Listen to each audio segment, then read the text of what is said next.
¿Cómo estás viviendo todo el mambo este? Bueno, es inevitable, quiero decir, hay algo del orden de lo científico que es lo que intercede, ¿no? Porque, digamos, no es una serie de Netflix que te dice, hay un tipo de bigote que aparece y te dice, miren muchachos, no salgan porque se me encanta. Entonces, uno ante eso empieza a mover algo que se llama la corporalidad y las protestas y sale frente a eso, sino que hay algo que es un virus que contagia y que lo mejor sería, sin saber nada de nada, con la incertidumbre del caso, quedarse en el lugar que uno puede. En el caso nuestro, en un lugar de cierta comodidad que obviamente muchos otros no tienen. Esto sumado a 4 años de Macri, con lo cual tenés tu serie de Netflix en la puerta de tu casa, ¿no? No digo, porque inclusive si hacemos un balance un poco más profundo, decimos, bueno, venía una economía golpeada, Macri la termina de noquear y después te viene una pandemia que, además de involucrar las interrelaciones humanas, y generar incertidumbre y generar más incertidumbre a la que ya tenemos de antemano, que es la finitud, aparece la economía que se desgasta de una manera mucho más golpeada, ¿no? Quiero decir, cae así como torrente el tema de lo económico a nivel mundial, con lo cual es un tema que uno hace lo que puede y trata de pensar colectivamente por otro lado, no encerrarse en la situación personal. Es inevitable que uno se revea y diga, bueno, ¿qué es lo que tengo para hacer? En mi caso, hoy es estar escribiendo algunas cosas que la pandemia permitió que afloraran después de un tiempo, que son cosas que yo siempre tuve ahí dando vueltas y que ahora estoy haciendo, y que probablemente sea producto de esto, ¿no? Que, como todo, tiene su lugar probablemente positivo para cada uno de nosotros. Pero después hay algo que es desolador, que tiene que ver un poco más con lo colectivo, ¿no? De todas maneras, yo soy optimista en términos de que también desde la ciencia se va a encontrar de alguna manera una solución que haga que en este caso sea o una vacuna o una medicación que permita que esto sea como un virus más con el cual nosotros podamos convivir, ¿no? Que hoy por hoy no se puede. Es decir, yo estaba viendo un documental en Canal Volver de la Argentina de 1980, que era una Argentina espantosa, previo a Malvinas, con la plena dictadura, y veía a la gente como que circulaba y decía, mira, esto es, ¿no? También pensaba que es otra Argentina, parece como otro mundo, digamos, ¿no? Hoy eso no existe, por ejemplo. No digo que no vaya a volver a suceder, pero eso no, hoy no sucede, ¿no? Así que, qué sé yo, estamos ahí viendo cómo sigue la cosa y no teniendo control. Bueno, después de todo tampoco tenemos mucho control de nuestra vida, así que esto se vendría a sumar, una más. Y bueno, me salen dos.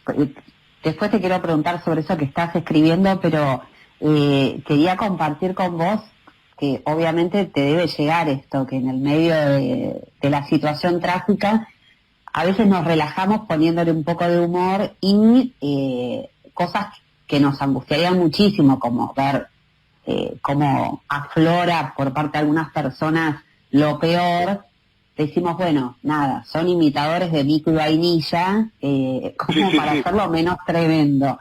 Y, digamos, muchos de los personajes que nos hicieron reír, que nos siguen haciendo reír tuyos, nos hacen un poco más leve todo lo que está pasando. Pero, ¿qué te pasa a vos cuando ves tantos Mickey y Vainillas que surgen ahora? No, digo, Mickey Vainilla inclusive no es un personaje que a nosotros se nos empezó a aparecer en el 2003, 2004, frente a un escenario político en donde la intervención del kirchnerismo en ese momento a nosotros nos hacía prever que iban a salir probablemente muchos detractores de esas políticas que estaban muy vinculadas a los derechos humanos, pero existieron siempre esos Mickey Vainilla, quiero decir, nosotros tampoco hemos inventado nada. A lo mejor me parece que el atractivo de Mickey Vainilla es que Mickey Vainilla nunca dice qué es lo que es decir, ni es un integrante de una fuerza de choque de la derecha, ni un ideólogo de la derecha, es alguien que se hace el que es un cantante de pop, es alguien que, digamos, se fuga de eso que nosotros pensamos que es nuestro enemigo, que está claro. Mickey Vainilla no es claro, Mickey Vainilla interviene ahí, se cuela por abajo y dice simplemente que es un cantante de pop y que él solo está para divertir a la gente y para entretenerla. Mientras tanto deja un mensaje que es tremendo, ¿no? Pero como casi como a la pasada, y de alguna manera eso es el mal que interviene de una manera, a mi juicio, más eficaz, ¿no? Que es, no dice directamente lo que es, sino que lo transforma, adquiere distintas máscaras, y que son más difíciles de codificar, y que a su vez también son más eficaces, ¿no? Entonces, quiero decir, cuando uno pensaba en términos de lo que era el macrismo, era la buena onda, o lo que estaba ligado a la autoayuda, o lo que estaba ligado, cuando hablamos de la meritocracia, de la sociedad de los más aptos, del sacrificio, de la construcción de sí mismo, estamos hablando de valores que supuestamente son positivos. Ahora, si esos valores son para que nosotros nos construyamos por fuera del otro sin que nos importe una construcción más colectiva, ahí es donde empiezan los problemas. Quiero decir, cuando la distribución no es justa, ahí empiezan siempre las dificultades, que se trata de eso sobre todo en nuestro país, ¿no? De la puja distributiva y de cómo eso se efectúa o se efectiviza. Entonces, Mickey Vainilla lo que ha tenido, a diferencia de ser, Mickey Vainilla no es un cheto que dice que es cheto y que dice que es parte de una sociedad activa y que está por fuera del resto, sino que se involucra como en la sociedad toda, y es parte del espectáculo. El espectáculo de alguna manera es ser un cantante pop, ¿no? Digamos, algo que está naturalizado, efectivizado y que puede transmitirse por la televisión todas las tardes. Entonces ese es Mickey Vainilla y ese es el mal que penetra de manera más letal. Me parece que ahí está un poco lo que encontramos con Pedro más interesante del personaje, ¿viste? Porque de alguna manera parodiar al cheto es lo más fácil, digamos, ¿no? Es mucho más fácil parodiar al cheto que odia a las clases menores que parodiar a alguien de clase media baja que putea al negro, que le dan un plan social y que vive a 2 cuadras de su casa, ¿me entendés? Eso es mucho más complejo, eso. ¿Desde qué lugar haces humor con alguien que es un trabajador, que a lo mejor se levanta a las 6 de la mañana, va a trabajar a la oficina, pero odia al tipo de la esquina que es de la misma clase social que él, ¿entendés? Eso es mucho más complejo. Para mí es más fácil decir simplemente, bueno, voy a ser de un cheto que como tal cree que es de una clase superior y entonces por lo tanto tiene un enemigo claro que es el pobrecito que anda todo el tiempo ahí rebuscándosela, ¿no? Te estaba escuchando, me cuelgo escuchándote como siempre me pasa, pero hablaste esto un poco de lo pop, de lo popular, de lo que se pone un poco de moda. Quería saber qué pensás. Creo que todavía estás sin usar redes sociales, no tenés ni Twitter, ni Facebook, ni nada de eso.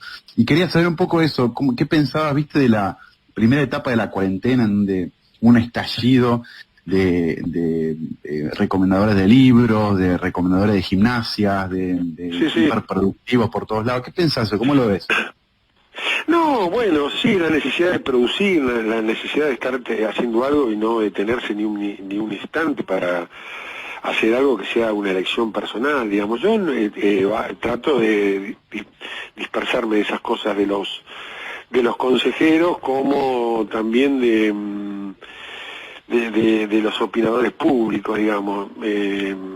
Nada, quiero decir, frente a esta incertidumbre que tenemos hasta de nuestras propias vidas, cuando aparece algo como la pandemia que nos aquieta, porque nos obliga, digamos, a tener una especie de retroceso, como si algo te empujara hacia adentro de lo más seguro que es tu casa, en el caso nuestro, que somos una casa acomodada, ¿no?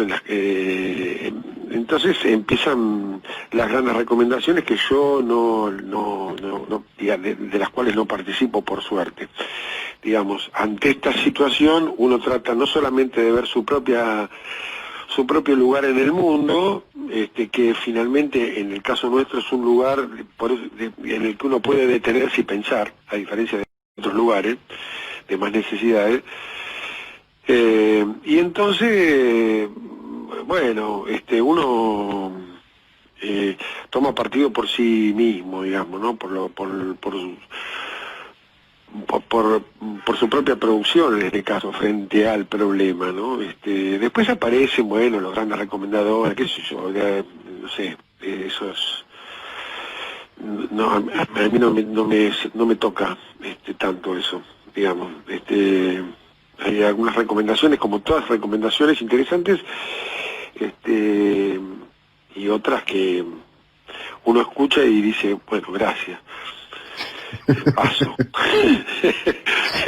Digamos, sí, quiero decir, que hay recomendaciones que tienen que ver más con lo espiritual, con esta idea un poco de que, bueno, esta pandemia se lleva a cabo a partir de una especie de reconcentración de sí mismo y búsqueda, y yo escucho eso y digo, bueno, está bien, me parece interesante, pero hay problemas sociales mucho más concretos que no se solucionan para mí desde el costado espiritual, sino desde una ayuda orgánica, en este caso, de un Estado que tiene que estar presente.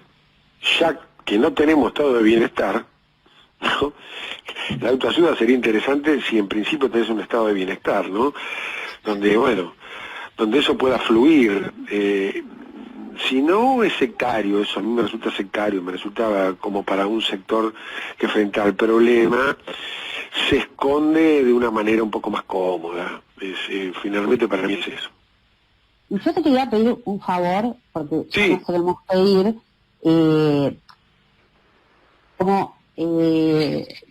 los adolescentes yo siento que, porque los adultos tenemos como un norte, ¿viste? Pasar este momento, pensar en el futuro, rearmarnos, y siento que le está faltando algo a los adolescentes, está faltando el discurso, y como a vos te aman, yo te digo como madre de un adolescente y de una preadolescente, todos los adolescentes, lo que quieras, un mensaje, un saludo, algo para que te escuchen, para darles ánimo. Quería cerrar con eso, con Diego Capusotto hablándole a las pibas y a los pibes. Sí, bueno, en principio un gran cariño para algo que continúa la vida, digamos, y que continúa el mundo, que espero sea desde ya para bien, y yo tengo mucha confianza en eso. Confianza en que todo, digamos, pueda ser direccionado para los mejores lugares. Es un mundo difícil, es un país difícil y hay que estar atento y hay que pensar. Yo lo único que me nace decir es que hay que pensar colectivamente, finalmente. Ahí está ahí me parece que pasa la salsa está ahí, ¿viste? No solamente los propios proyectos que uno no debe desvirtuar y al contrario debe construir, y son decisiones tomadas, que son decisiones siempre personales. Y a mí me parece que la individualidad está muy bien, pero me parece que ahora que se escucha tanto esto de la sociedad de los más aptos, yo entiendo que hay gente que es más apta que otra, pero las necesidades básicas tienen que estar completadas y tienen que estar efectivizadas, y entonces uno va a vivir un poco más feliz, además de los propios proyectos edificados, ¿no? Entonces, me parece que pensarse en uno Y también abrir un poco la mirada, es lo único que se me ocurre decir, para que la cosa, digamos, sea para mejor.